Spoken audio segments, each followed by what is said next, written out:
बिस्मिल्लाहिर्रहमानिर्रहीम। शुरू अल्लाह के नाम से जो बड़ा मेहरबान और निहायती रहम करने वाला है। आज की ये लाइव सिर्फ हमारे भाई मिल्लत इस्लामिया के होनहार बेटे मुफ्ती शमाइल अहमद अब्दुल्ला नदवी साहब को मुबारकबाद देने के लिए कि कलकत्ता के इस बेटे ने आज लाइव डिबेट के दौरान खुदा को ना मानने वाले जावेद अख्तर को जवाब देने के काबिल नहीं छोड़ा। माशाल्लाह, जिस अंदाज से, जिस इल्म के साथ और जिस हिकमत से अल्लाह और उसके रसूल सल्लल्लाहु अलैहि वसल्लम के फजल से आपने आज ये डिबेट में जीत हासिल की है, मैं आपको मुबारकबाद देता हूं। और ये आज की फतेह सिर्फ आप ही की फतेह नहीं है, पूरी दुनिया के उन कई सौ अरब लोगों की जो खुदा की जात पर यकीन रखते हैं, खा वो मुसलमान हो या किसी और मजहब से ताल्लुक रखते हो, उन सब की फतेह।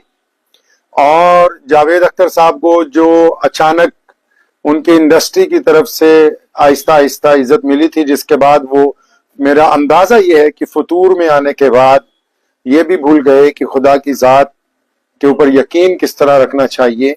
लेकिन आज आपने उनकी जो कम इल्मी है उसको भी लोगों के सामने उजागर कर दिया, और उनके पास इल्म का कोई जखीरा नहीं है, ये बात भी आवाम के सामने आ गई।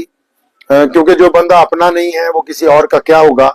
लेकिन आज की इस डिबेट ने मुफ्ती शमाइल अहमद साहब ने जो अजीम कारनामा अंजाम दिया है, उससे इंसानियत का सर बुलंद हुआ है।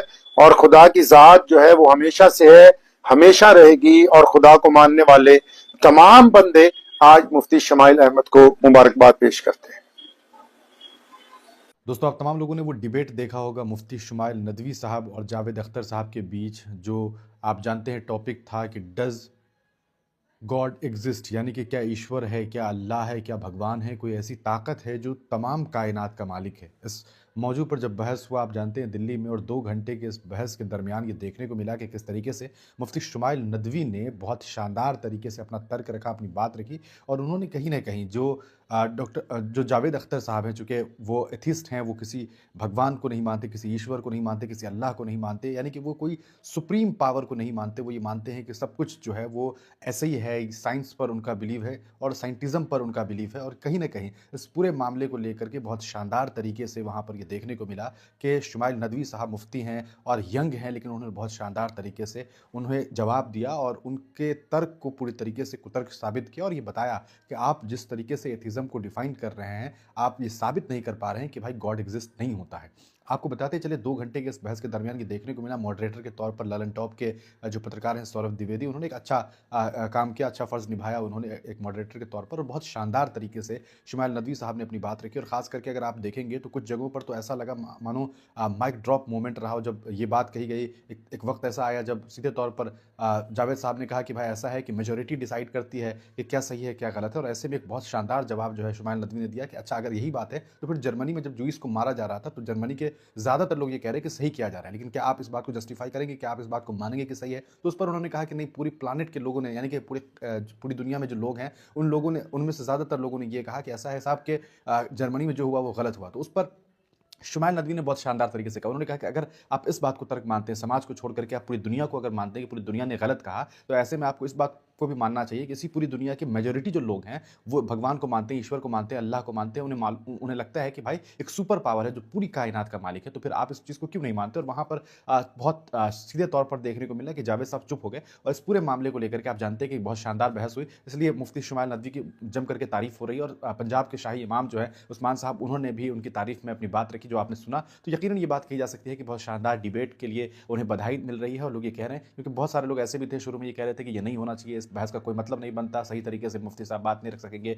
इंटेलेक्चुअल आदमी है जावेद साहब। लेकिन जिस तरह का बहस हुआ, ऐसा लगा ही नहीं कि कहीं पर भी किसी भी जगह पर जो है इनका पलड़ा भारी हुआ हो। ऐसा लगा कि बस एक शख्स है, गीतकार है, एक संगीतकार है, एक बहुत अच्छा गाना लिखने वाले हैं, शेर पढ़ने वाले हैं, लेकिन जब बात आई तर्क देने की, जब बात आई इंटेलेक्चुअल लेवल पर बात रखने की, तो वो बिल्कुल भी सही तरीके से बात नहीं रख सके। और ये साफ तौर पर साबित हुआ कि भाई ये चीज़ साबित नहीं हो सका उनसे कि भगवान नहीं होता, ईश्वर नहीं होता। और कौन ये कहता है, कौन बेवकूफ़ ये कहता है कि भाई भगवान नहीं होता, ईश्वर नहीं होता? कौन कह सकता है? आप तमाम लोग जानते हैं बखूबी, दुनिया में एक एक कहा सकता है कुछ कुछ ऐसा नहीं है जो उसके मर्जी से नहीं हो रहा है, वो सुप्रीम है। और एक बहुत ज़बरदस्त बात कही गई कि भाई लोगों को खुद मुख्तार बनाया गया, इंसानों को ये हक दिया गया, फ्री विल दिया गया कि आपको क्या करना है क्या नहीं करना है। जैसे कि आपका एग्जाम होता है, आप पेपर देते हैं, पेपर देने के लिए आपके पास क्वेश्चंस होते हैं, आपको फ्री विल दिया गया, आपको जो लिखना है लिखिए, आपको नहीं लिखना है मत लिखिए, आपको अच्छा पेपर लिखना है लिखिए, नहीं लिखना है मत लिखिए। जब आप एग्जाम दे रहे होते हैं उस वक्त एग्जामिनर आपसे ये नहीं कहता कि भाई तू गलत लिख रहा है, तू सही कर। कभी ये नहीं कहा जाता कि इसको सही करो, ये सही करो, ये गलत लिख रहे हो। वो जब जब एग्जाम आप दे देते हैं, जिस दिन चेक करना होता है उस दिन ये होता है। तो सब सब जितने भी लोग हैं, चाहे वो गलत कर रहे हैं सही कर रहे हैं, उन सबका हिसाब होना, और वो हिसाब तय है कि एक दिन होगा। और इस पर कहीं ना कहीं लोगों का ईमान होना चाहिए। लेकिन कुछ लोग हैं जिन्हें इस पर यकीन नहीं है। खुदा से दुआ है कि इन तमाम लोगों को हिदायत दिया जाए और हिदायत मिले। आप तमाम लोग